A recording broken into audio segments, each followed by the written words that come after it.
Bonjour Gwenaëlle. Bonjour Johanna.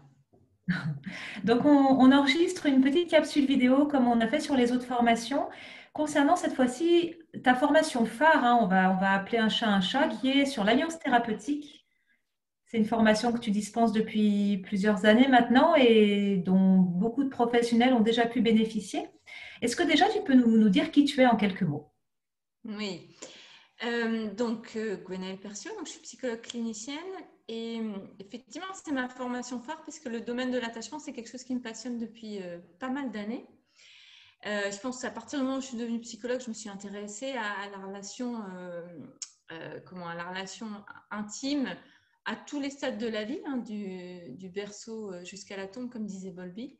Et notamment, j'ai fait un DU d'attachement à Paris il y a quelques années. Voilà, qui Mhm. m'a beaucoup intéressée, passionnée même.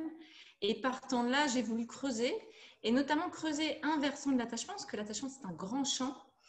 Et j'ai creusé l'aspect de la relation thérapeutique. Qu'est-ce qui se passe entre un patient et un thérapeute au niveau de l'attachement, au niveau de cette relation très particulière, très singulière, qu'on a coutume d'appeler le transfert et le contre-transfert, hein, quand on a des référentiels plutôt classiques, psychanalytiques, et qui se retrouve aujourd'hui dans plein de champs, hein. On parle de l'attachement en neurosciences, ça peut aussi toucher des champs comme les thérapies cognitivo-comportementales, les thérapies humanistes, bien sûr.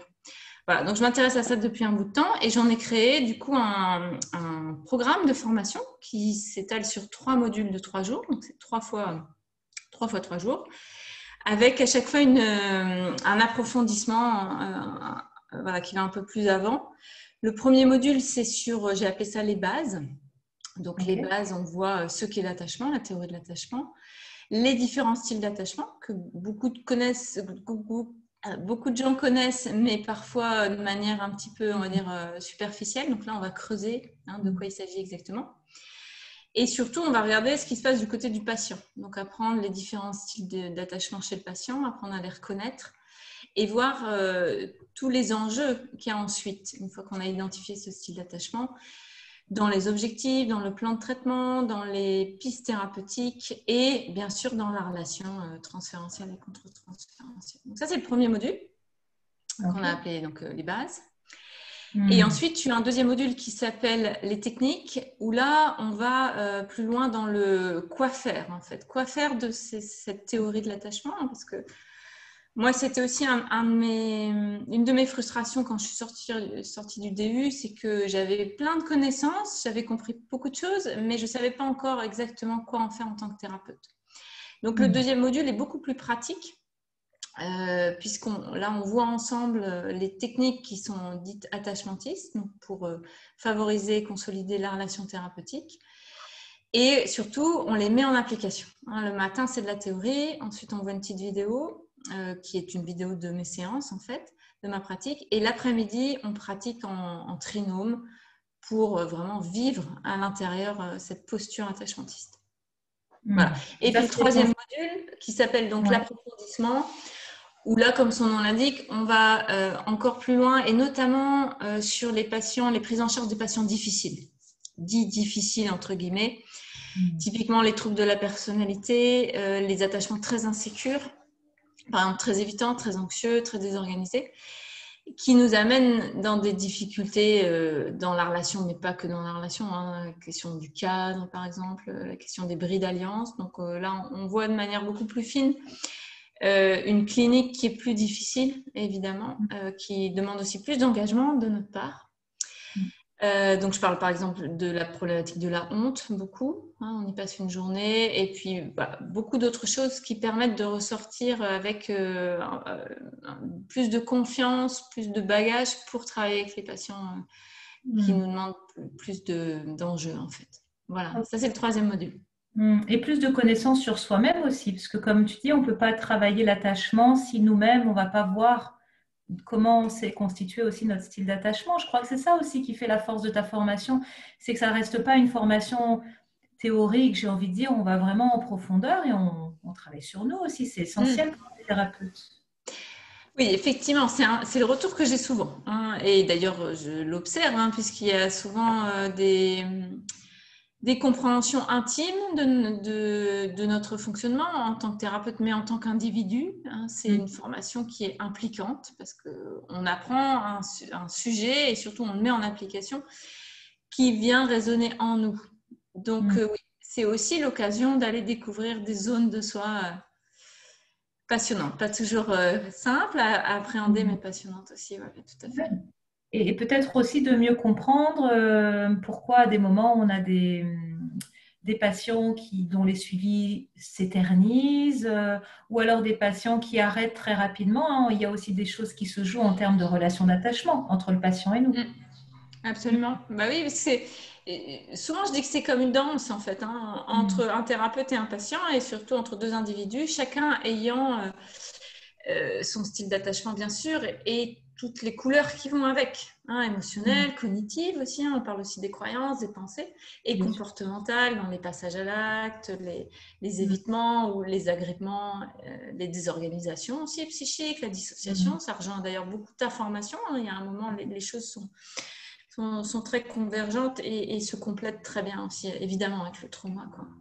Bien sûr, bien sûr. C'est souvent d'ailleurs ce que les participants nous disent, hein, que les deux formations sont très complémentaires. Ça permet vraiment de voir les choses dans la globalité. Est-ce que tu peux Absolument. nous parler des méthodes pédagogiques? Donc, tu disais que c'était expérientiel, il y avait de la théorie et de la mise en pratique, c'est ça? Oui, c'est à la Hoya comme d'habitude. Donc, c'est-à-dire que déjà, il y a beaucoup de jeux pédagogiques tout au long des 9 jours, hein, pour vraiment appréhender et intégrer petit à petit toutes les connaissances, parce qu'il y a quand même pas mal de connaissances, hein, il y a beaucoup de Oui. concepts à apprendre. Et après, comme tu dis, c'est avant tout expérientiel. Hein. Donc, il y a les pratiques des après-midi. Moi, j'invite les participants à se mouiller un peu quand même, hein, parce que c'est comme ça qu'on apprend. Et puis, je montre aussi une particularité de ces formations, là, de ces 3 modules, c'est que je montre un certain nombre de vidéos, en fait, de vraies séances où on voit vraiment dans la réalité de la pratique clinique ce qu'est un attachement anxieux, évitant, désorganisé et les pratiques que je propose Ouais. attachmentistes. Oui, parce que je ne sais pas si on l'a dit au début de cette capsule, mais donc tu travailles en libéral, en cabinet, mais aussi à l'hôpital, hein, avec Oui, beaucoup de patients borderline. Hein, et quand on voit tes vidéos de séance, on se rend compte à quel point cette subtilité dans le travail de l'attachement te permet vraiment de travailler de manière très profonde avec ces patientes hein, qui peuvent avoir un attachement très difficile, hein, très désorganisé ou évitant hein, ou anxieux.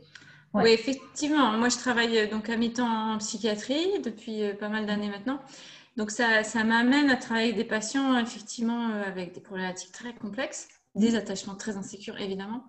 Et ça m'a permis d'aller